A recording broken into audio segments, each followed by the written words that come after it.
इस वीडियो में हम लोग बेसिक प्रोग्रामिंग कंस्ट्रक्ट का एक ओवरव्यू लेने की कोशिश करेंगे, एक जायज़ा लेंगे कि ये होते क्या हैं।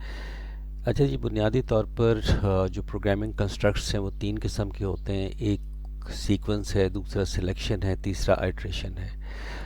आइए इसको वन बाय वन देखने की कोशिश करते हैं कि ये क्या है। तो पहले हम सीक्वेंस पे बात कर लेते हैं। सीक्वेंस पे बात करने से पहले हमें प्रोग्राम की डेफिनेशन का पता होना चाहिए। प्रोग्राम को के बारे में हम लोग ये कहते हैं कि program is the set of instructions. ठीक है, तो ये कुछ इंस्ट्रक्शंस होती हैं जिनको हम एग्जीक्यूट करते हैं और हमारा जो प्रॉब्लम है या जो हमारा टास्क है वो कंप्लीट हो जाता है। इसमें जो इम्पॉर्टेंट चीज़ है वो क्या है, वो सीक्वेंस ऑफ इंस्ट्रक्शंस बहुत इम्पॉर्टेंट है। हमें सीक्वेंस का ख़ास तौर पे ख्याल रखना है। अगर सीक्वेंस ऊपर नीचे हो गया, इंस्ट्रक्शंस ऊपर नीचे हो गई, तो हमारा जो रिज़ल्ट है वो गलत आ सकता है। तो यहाँ पर अब देखें, छोटी सी एग्जांपल देखें कि हमारे पास ये चार इंस्ट्रक्शंस हैं।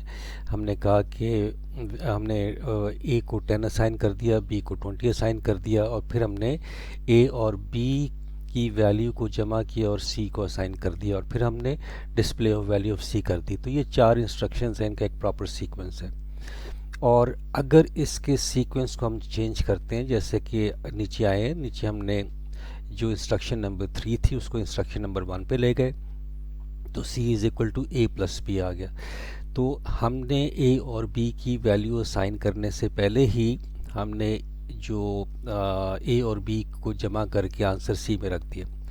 अब डिस्प्ले ऑफ वैल्यू ऑफ सी ये तो होगा, लेकिन होगा क्या कि इसकी कोई गारंटी नहीं है कि रिज़ल्ट आपका ठीक आएगा या गलत आएगा, और नॉर्मली गलत ही आता है। तो ये था आपका सीक्वेंस, और सीक्वेंस बहुत इम्पॉर्टेंट होता है प्रोग्रामिंग कंस्ट्रक्ट्स के अंदर, प्रोग्रामिंग के अंदर। इसके बाद जो दूसरा कंस्ट्रक्ट है वो है सिलेक्शन। अब सिलेक्शन का मतलब क्या है? सिलेक्शन का मतलब ये है कि हम कुछ स्टेटमेंट्स ऐसी हैं जो कि हम चाहते हैं कि एग्जीक्यूट हों और कुछ एग्जीक्यूट ना हों, और ये बेस करता है सर्टेन डिसीजन के ऊपर। तो हम क्या करते हैं कि कुछ ऐसी लॉजिक क्रिएट करते हैं, और उसमें हम ये कहते हैं कि अगर ये कंडीशन या क्राइटेरिया फुलफिल होता हो तो ये स्टेटमेंट एग्जीक्यूट होनी चाहिए, और ये स्टेटमेंट एग्जीक्यूट नहीं होनी चाहिए। ठीक है, ये एग्जाम्पल देखें। हमारे पास एक प्रोग्राम के अंदर हमारे पास तीन इनपुट हैं कि हमने दो नंबर्स को जमा करना है। अगर हम एक प्रेस करें तो दो नंबर को जमा हो जाए, दो प्रेस करें तो दो नंबर्स मल्टीप्लाई हो जाएं, और तीन हो तो क्या हो जाए, प्रोग्राम हमारा एग्जिट हो जाए। तो अब अगर मैं 1 को प्रेस करता हूं तो 2 और 3 की जो स्टेटमेंट्स हैं, जो सीक्वेंस है या जो भी कुछ है जो कि इन दो टास्क को करने के लिए हम लोगों ने इंस्ट्रक्शंस लिखी हैं, वो क्या हो जाएंगी, वो स्किप हो जाएंगी, और सिर्फ एग्जीक्यूट क्या होंगी, ऐड टू नंबर। इसी तरीके से 2 को मैं अगर करता हूँ तो ऐड टू नंबर्स वाली स्किप हो जाएंगी, एग्जिट प्रोग्राम वाली स्किप हो जाएंगी, सिर्फ यही एग्जीक्यूट होंगी। ठीक है, और नॉर्मली जो हम सिलेक्शन के लिए C++ के लिए हम लोग स्टेटमेंट्स का सहारा लेते हैं या इस्तेमाल करते हैं, वो हमारे पास इफ़ एल्स इफ और स्विच स्टेटमेंट्स, ये वो स्टेटमेंट्स हैं नॉर्मली जो कि हम सिलेक्शन के लिए करते हैं। इसके बाद जो अगला है वो है हमारे पास आइट्रेशन। आइट्रेशन का मतलब है कि हमने कुछ स्टेटमेंट्स को repetitively again and again execute करना है। तो जब हमारा प्रोग्राम चले तो उसके कुछ जो स्टेटमेंट्स हैं वो क्या होनी चाहिए, वो बार बार रिपीट होनी चाहिए। इस आइट्रेशन को हम लूप भी कहते हैं। और जैसे कि मिसाल के तौर पर आप यहाँ देखें कि इस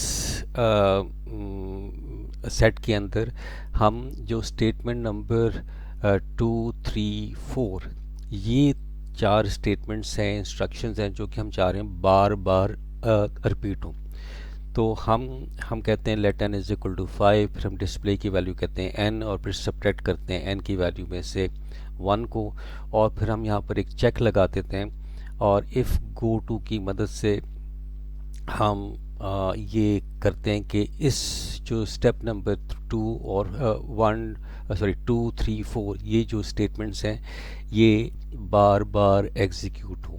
तो जब बार बार एग्जीक्यूट होती हैं तो इसको हम रेपिटेशन की तरफ ले जाते हैं और इसको हम टेक्निकली लूप भी कहते हैं। तो ये बुनियादी तौर पर ये 3 कंस्ट्रक्ट्स हैं जो कि सीक्वेंस, सिलेक्शन और आइट्रेशन के हैं। जितनी भी प्रोग्रामिंग हम लोग करते हैं बुनियादी तौर पर ये 3 कंस्ट्रक्ट्स का इस्तेमाल करते हैं। डिपेंड करता है कि हमारी प्रॉब्लम क्या है, डिपेंड करता है हमारा टास्क क्या है या प्रोसेस क्या है और उसको हमें सॉल्व करने के लिए किस तरह करना है। तो ये 3 बुनियादी तौर पे कंस्ट्रक्ट्स हैं और इनको हम लोग इस्तेमाल करते हैं अपनी प्रोग्रामिंग के अंदर।